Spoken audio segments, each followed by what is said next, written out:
Hey everyone, and welcome to this week's Q&A. My goodness me, it's a juicy one. We're going to be talking about whether you should be counting calories or focusing on protein for fat loss, if you can work out every day and if you should. Strength training is actually really that important if you're a cardio queen and you've only got 4 days a week to work out, but you want to see results. And also a really quick one about what to do if your knees are pulling during a quad stretch. So I'm going to split this into two parts. So food and fitness balance first, and then I'm going to be talking about working smarter, not harder in the second part. But firstly, gosh, it's been a week at the squad. It always is. So we've got some really exciting news that both Lawn Marie Fitness and Yogascape, which is our trademark brand, choreographed to music. It's gorgeous. So if you're a squaddy, you probably know it already. We're in the final for the Heart and Soul Fitness Awards, which is very, very exciting. So Lawn Marie Fitness for Best UK Female Fitness Presenter. So that's me, that's exciting. And then also Yogascape for Best Upcoming Brand and Best Fitness Brand as well. So that was a big piece of news this week. Secondly, we're on the final stint of the Step Challenge now, the April Step Challenge.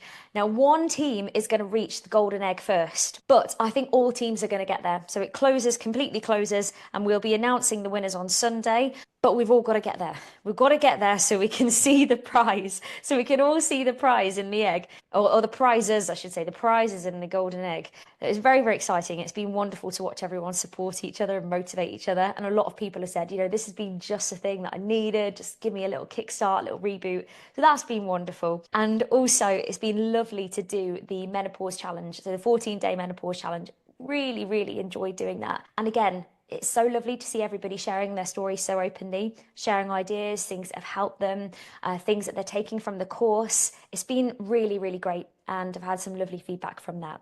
The next 14-day challenge, just to note, is a pre-summer reset challenge, 14 days. So clock that one. It's coming soon, obviously pre-summer. So stay tuned. In the squad, we are moving on to a May focus after the Step Challenge. So we've got a bit of a buffer in between finishing the Step Challenge and moving on to the May focus. And we're going to be focusing on strength, gang. 3, 2, 1, strength. Stay tuned. More information to come on that.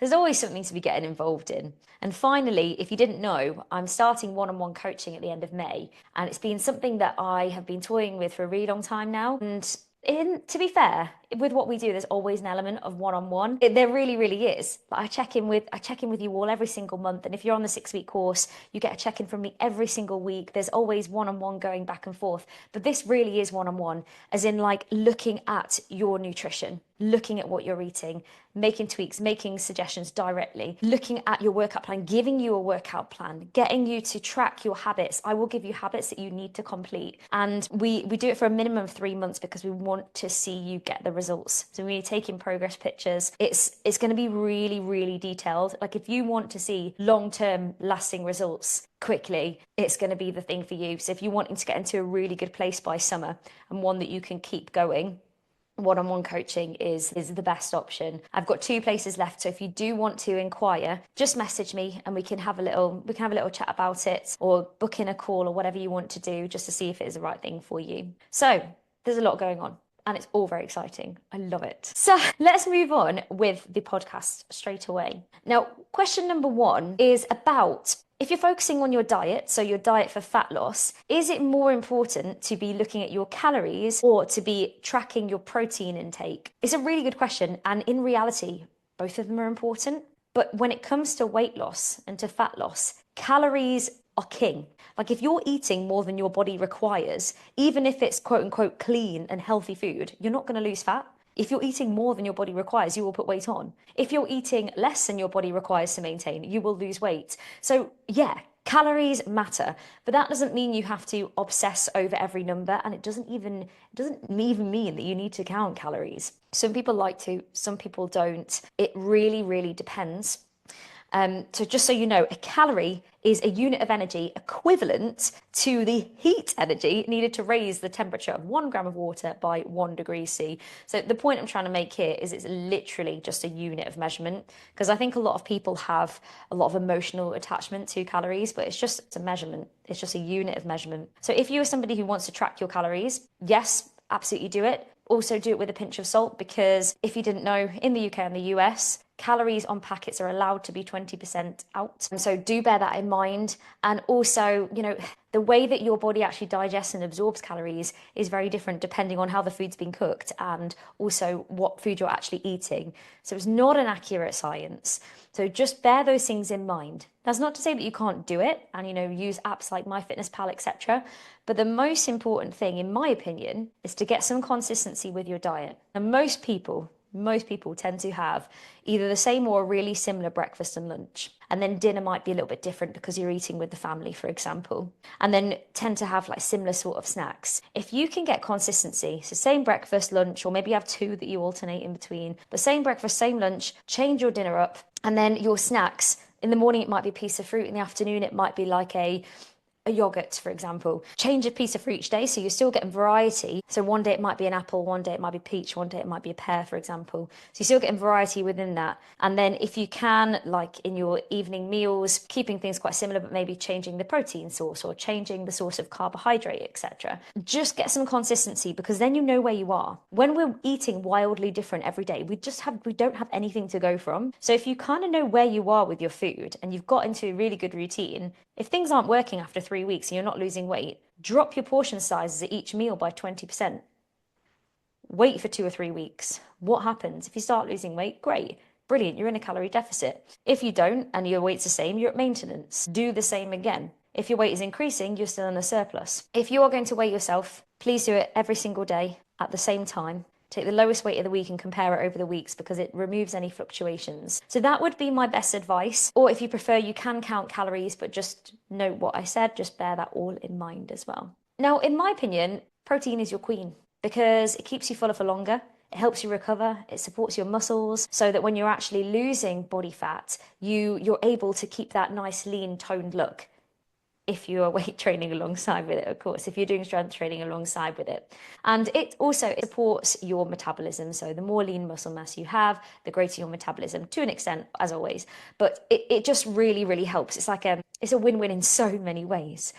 Ideally, you want to be thinking about both in a realistic way. So I often say, look at each meal, start with a protein source. Look at it, where is it? If you haven't got a protein source on that plate, well, problem already.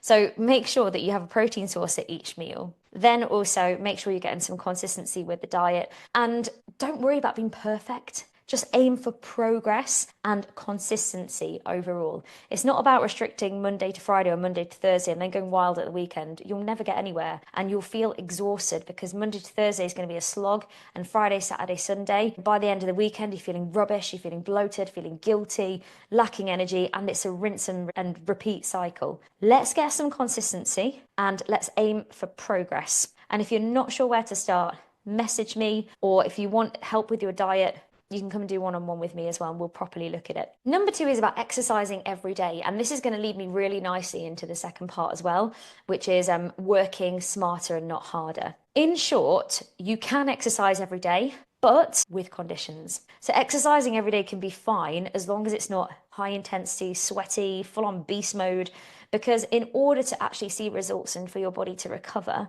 it needs rest and it needs variety. And this is why at the squad, I am so adamant that you need to be completing strength, cardio, and holistic. Cardio for your heart and lung health, so you can run across the field with your kids or your grandkids and not get out of breath. Strength, so when you fall down, you can get up again and you're not going to break your bones. Also, you're going to get that toned look, that lean look. And your holistic, for your core strength, for your mobility, and so you're not going to pull a muscle when you go to tie your shoe. All these kind of things is so important. And also, it's really important to say the holistic side is really good for your nervous system and bringing the cortisol levels down, bringing the stress down. So you can think of your week like the government's Eat Well guide. It's like a plate, like a healthy plate, and they chop it into sections. You want some slices of strength, you want some slices of cardio, and some slices of mobility stretching.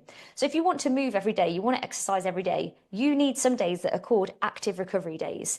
And that would be like a gentle walk or a stretch or a yoga or a gentle Pilates session. In terms of rest days, sometimes the harder you work out, the harder you need to rest as well. Absolute minimum 1 day, absolute minimum. So for example, for myself personally, my body is very used to working out a lot. It's my job and it's also my hobby. I have minimum 1 rest day a week. And on that day, I'll go on a walk. that is what I'll do. It'll be it'll be a nice, easy walk, and that helps my body to recover. And I also make sure that I do yoga and Pilates throughout the week because your body isn't a machine, and rest is where the magic happens. So, when you hear people that say, oh, yeah, no, I go to the gym, I'm going to the gym every single day, I haven't had a rest day since like 3 months ago. In my head, I'm thinking, idiot. You want to get results. Because the thing is, when you are training, your body is basically kind of making these micro tears, so it's tearing. And the way that you get stronger is your body knits itself back together and you get stronger.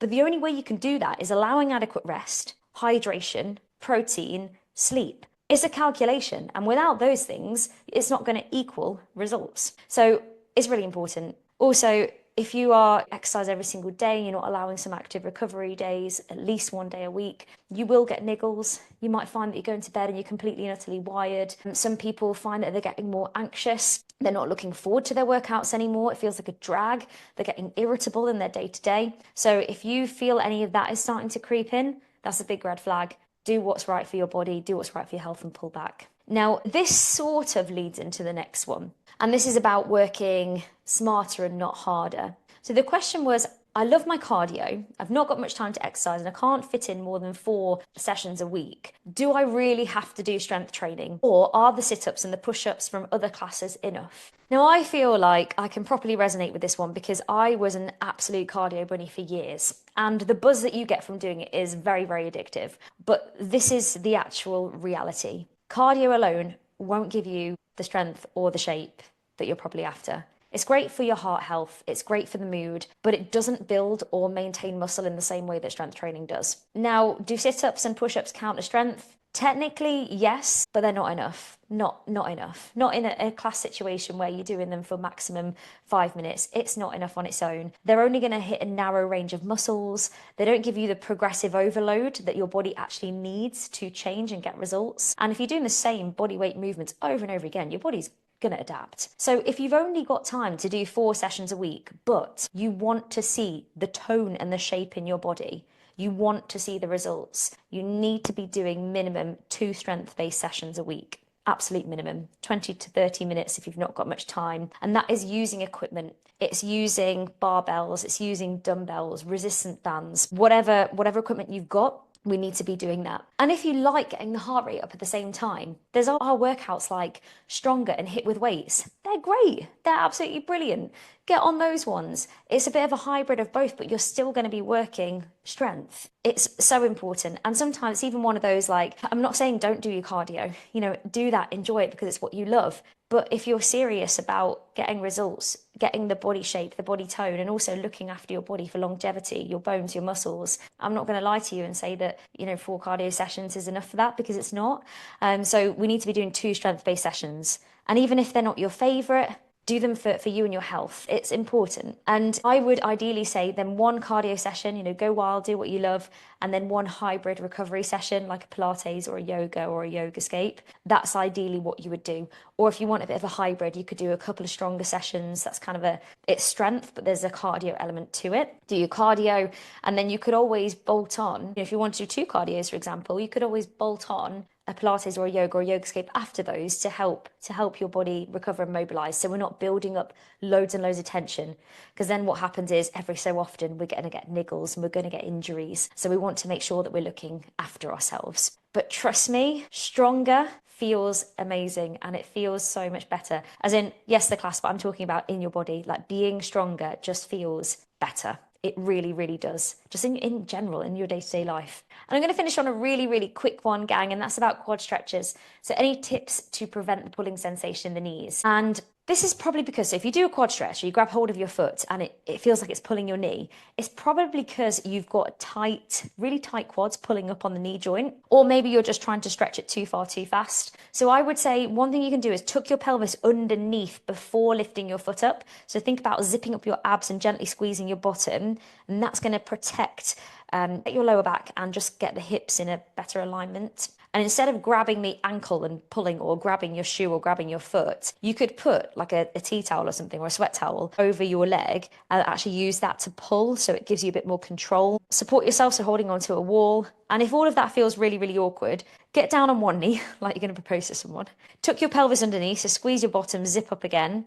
and gently push the hips forward, and you'll feel that. Or you can even go halfway down, so like a half kneeling quad stretch. So sort of like a lunge, but with, with your heel lifted at the back and you're really, really quite low in it. And that can feel a little bit kinder on your knees. So there we have it, gang. So a little bit about food and fitness balance at the beginning. And then secondly, about working smarter and not harder if you want to see results. Please do let me know if you enjoyed that. And if you're listening on the podcast, make sure that you do leave me a little review, or leave me what your thoughts on the episode. And if you did find it useful, don't forget to share with someone, because, sharing is caring. And the more people we can help with their health and fitness, the better, in my opinion, the happier the world is. So have a wonderful, wonderful day, everyone. And I will see you next time.